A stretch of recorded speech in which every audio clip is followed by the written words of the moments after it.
Hello guys, कैसे हो? Good morning guys. RJD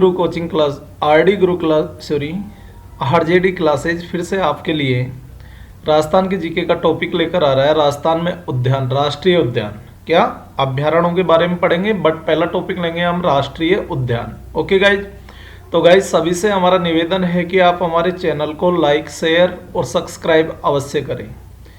guys हम गरीब चैनल है हमारा, इसको शेयर और लाइक और सब्सक्राइब करना ना भूलें। ओके गाइज, तो गाइज हम स्टार्ट करते हैं। सबसे पहले हम टॉपिक में ले रहे हैं राजस्थान के अभ्यारण्य। ओके, तो आपको ये दिख रहा है कि राजस्थान में अभ्यारण्य वन्य जीव सुरक्षा अधिनियम 1972 में लागू किया गया। देखो, आपको मैं बार बार वही रिपीट नहीं कराऊंगा कि हमारा टॉपिक आपके लिए very important and mostly topic है, जो शॉर्टली एंड स्वीटली है। वन्य जीव सुरक्षा अधिनियम 1972, चाहो तो आप पिछले पेपर उठा के देख लेना, प्रश्न इन्हीं में से पूछे गए प्रत्येक क्वेश्चन। तो वन्य जीव सुरक्षा अधिनियम कब पारित किया गया? 1972 में। हमारे राष्ट्रीय उद्यान 3 है राजस्थान में। कितने? 3। और राज्य अभ्यारण्य भी है, और आखेट निषिद्ध क्षेत्र या शिकार निषिद्ध क्षेत्र इत्यादि भी है। तो सबसे पहले हम लेते हैं राष्ट्रीय उद्यान। क्या लेते हैं? राष्ट्रीय उद्यान, जो गाइज आपको स्क्रीन पर दिख रहा होगा। पहला राष्ट्रीय उद्यान कौन सा है आपका? रणथंभौर राष्ट्रीय उद्यान। कौन सा? रणथंभौर राष्ट्रीय उद्यान। यह राष्ट्रीय उद्यान सवाई माधोपुर में स्थित है। इसे 1955 में राज्य अभ्यारण्य का दर्जा मिला।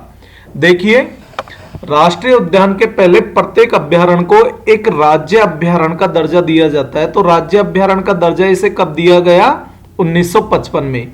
और 1980 में इसे राष्ट्रीय उद्यान का दर्जा दिया गया। ठीक है, और ध्यान रहे 1973-74 में राजस्थान का पहला टाइगर प्रोजेक्ट यानी कि बाघ परियोजना इसी अभ्यारण्य में चलाई गई थी। ओके गाइज आगे ध्यान दो। यह भारतीय बाघों का घर या भारतीय बाघों की नगरी भी रणथंभौर राष्ट्रीय उद्यान को ही कहा जाता है।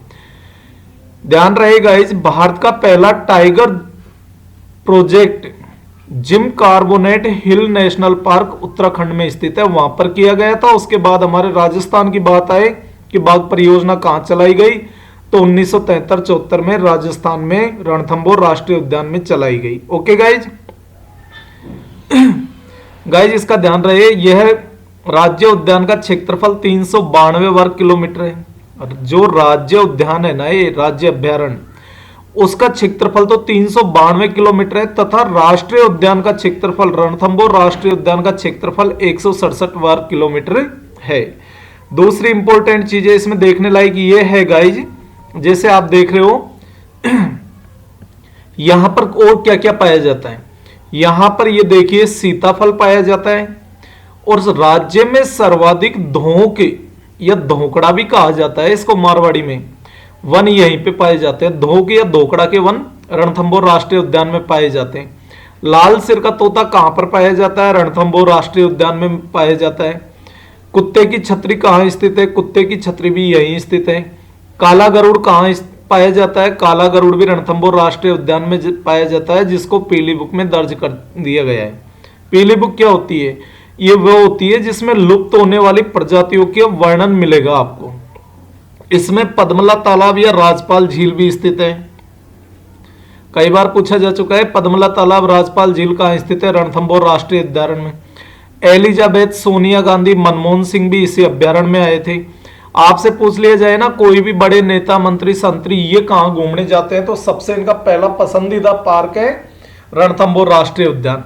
और इसको रणथंभौर दुर्ग के नाम से भी, रणथंभौर दुर्ग भी यहीं स्थित है, और त्रिनेत्र गणेशी का मंदिर भी इसी अभ्यारण्य में स्थित है। आगे चलिए गाइज, इससे रिलेटेड कुछ आपको बता रहा हूं मैं। एक इंपॉर्टेंट क्वेश्चन आया है, जीटी रोड का निर्माण तो चंद्रगुप्त मौर्य ने करवाया था, ग्रांड ट्रंक रोड का, परंतु पुनर्निर्माण इसका शेरशाह सूरी ने करवाया था। ध्यान रखना, इस पे कई बार विवाद भी हो चुका है कि ग्रांड ट्रंक रोड का निर्माण तो चंद्रगुप्त मौर्य ने करवाया था, परंतु पुनर्निर्माण शेरशाह सूरी ने करवाया था। मरुस्थल में सर्वाधिक वन खेजड़ी के जो पश्चिमी मरुस्थल है ना हमारा, वहां सर्वाधिक वन खेजड़ी के मिलते हैं और धोक के सर्वाधिक वन रणथंभौर राष्ट्रीय उद्यान मिलते हैं। रेड डाटा बुक में उन जीवों को सम्मिलित किया गया है जो लुप्त होने के कगार पर है। सॉरी, अभी मैंने पीली बुक कह दिया था, ये रेड बुक है। जैसे काला गरुड़, शेर, पूंछ वाला बंदर, काला बंदर आदि इसी में दर्ज किए जाते हैं। इसके बाद राजस्थान में दूसरा राष्ट्रीय उद्यान है केवलादेव घना पक्षी राष्ट्रीय उद्यान अभ्यारण्य, भरतपुर में स्थित है। कहां पर स्थित है? भरतपुर में। इसको पक्षियों का स्वर्ग, यह सबसे बड़ी पक्षियों की प्रजनन स्थली भी कहते हैं। ओके गाइज, इसे किशन सिंह ने स्विट्जरलैंड की झीलों के आधार पर बनवाया था। इस उद्यान का निर्माण स्विट्जरलैंड की झीलों के आधार पर किया गया है। इसे 1956 में राज्य अभ्यारण्य का दर्जा दिया और 1981 में राष्ट्रीय अभ्यारण्य का दर्जा दिया गया और 1985 में इसे विश्व धरोहर सूची में शामिल किया गया है।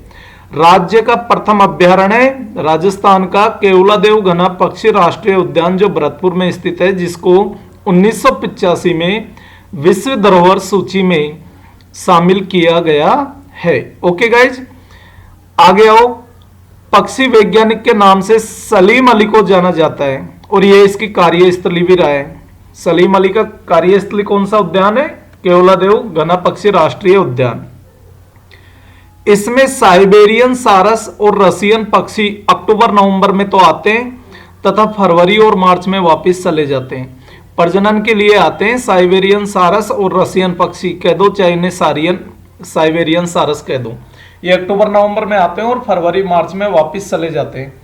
कुट्टू घास, चकवा चकवी यहीं पाए जाते हैं। नाम तो सुना होगा आपने, कुट्टू घास, चकवा चकवी, ये कहाँ पाए जाते हैं? तो ये हमको मिलते हैं केवलादेव घना राष्ट्रीय उद्यान में। ओके, और राजस्थान की प्रथम नम भूमि वेटलैंड स्थल इसी को कहा जाता है।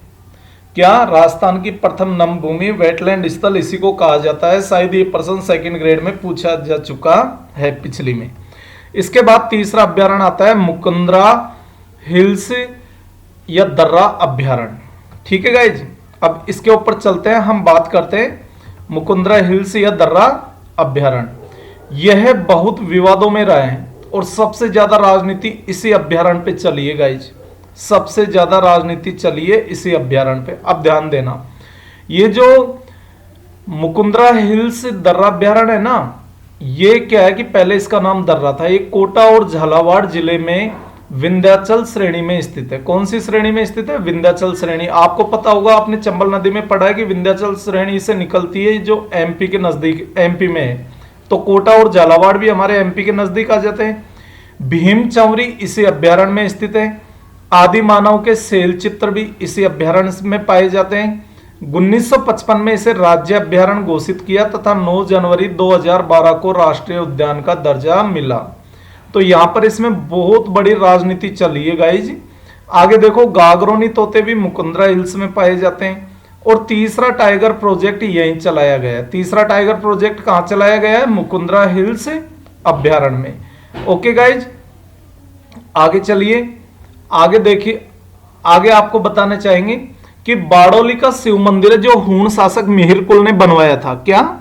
बारडोली का शिव मंदिर जो हूण शासक मिहिर कुल ने बनवाया, यह राजस्थान में एकमात्र गुप्तकालीन मंदिर है। राजस्थान में एकमात्र गुप्तकालीन मंदिर ये बारडोली का शिव मंदिर है जो मिहिर कुल ने बनवाया था। यह भी इसी अभ्यारण्य में स्थित है, जिसे राजस्थान का दूसरा ताजमहल कहा जाता है। अबली मीणी का महल भी इसी अभ्यारण्य में स्थित है। राजस्थान का दूसरा ताजमहल कौन सा हुआ? अबली मीणी का महल, जो मुकुंदरा हिल्स उद्यान में स्थित है। इस अभ्यारण्य का नाम 2003 में अशोक गहलोत ने राजीव गांधी रखा। जब 2003 में सरकार थी ना, जब इसका नाम राजीव गांधी रखा, परंतु बाद में 2006 में जब वसुंधरा सरकार आ गई तो वसुंधरा ने इसका नाम बदलकर मुकुंदरा हिल्स अभ्यारण्य रखा। इस वजह से कहते हैं कि यह अभ्यारण्य बहुत ज्यादा विवादों में रहा है और 9 जनवरी 2012 को इसे राष्ट्रीय उद्यान का दर्जा प्राप्त हुआ। तो गाइज, हमारे वीडियो को लाइक, शेयर और सब्सक्राइब करना न भूलें। जय हिंद, जय भारत। नेक्स्ट वीडियो में फिर से आप